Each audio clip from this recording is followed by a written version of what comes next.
I was watching a film with my family last week, and by the end of it, mum was crying, dog was crying, and even me, a 7-foot, chiseled jaw, perfect physique Chad, had a tear in my eye, which left me thinking, how do films manage to make even a grown man cry? And luckily for you, after some intense research and a few tissue boxes later, I found 3 common ways that films achieve this. The first method to make the audience tear up is the bittersweet goodbye. No better scene displays this than the ending of the best trilogy ever, which is when Frodo leaves Middle-earth to go to heaven with Gandalf. Frodo was the main character of The Lord of the Rings, so him leaving is him ending the story that the audience has been so invested in for so long, creating the well-known feeling that all good things do eventually come to an end. This scene is made even more powerful by the visual heartbreak we see from his friends, especially Sam, on the screen, which shows us how we should be feeling and amplifies that very same feeling of sorrow, as neither us nor Sam will see Frodo ever again.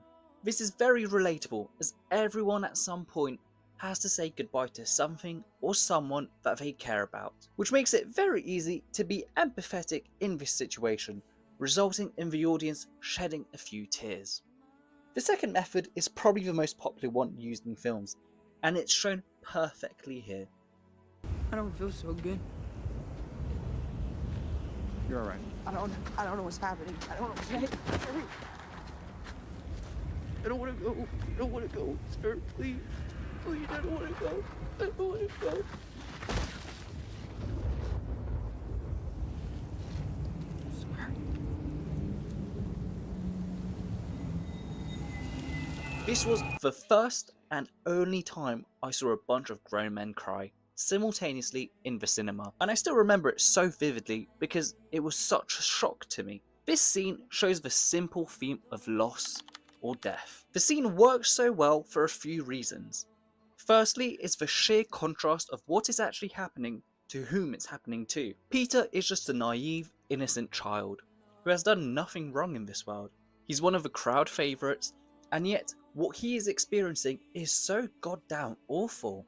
He is just deteriorating out of existence. It feels so unjust, and humans naturally hate injustice. It also takes so long for him to actually disappear, which makes it feel like torture watching this young child whimpering in fear as he is evaporated piece by piece. These awful feelings the audience has is also further enhanced by the fact that we see the pain of Tony Stark not being able to do anything about it. That feeling of helplessness that we all have felt at some point really is the final nail in this coffin. It's really so easy to put ourselves in these characters' shoes, which helps us reflect the same feelings that they are going through. I'm curious, what's a film scene that never fails to make you cry?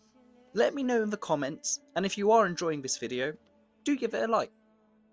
Now, we started with a bittersweet goodbye, so to come full circle, let's end with a scene that actually depicts a sweet reunion. What I'm talking about is perfectly displayed in Gladiator, when Maximus finally meets his end and reunites with his son and wife, in the afterlife, obviously. For once, tears we shed here are not that of sadness, but of joy.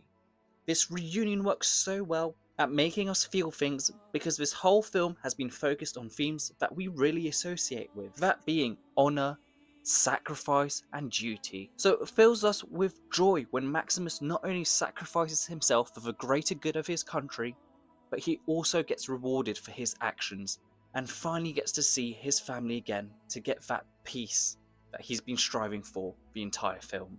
We are shown that he is rewarded for keeping to his values despite everything, which can fill the audience hearts with hope for their own lives, which can be rather emotional for anyone. It must also be said that music plays a huge role in these emotional moments. However, I'm no expert, so I can't really expand on this, but it's undeniable that the scores in these scenes increase the impact to a whole new level, and their importance cannot be understated. So at the end of the day, films make us cry because they remind us of what it means to be human. Whether it's a bittersweet goodbye, a heartbreaking loss, a long-awaited reunion, they tap into our deepest emotions and leave us with something to think about long after the credits roll. And so, Subscribe.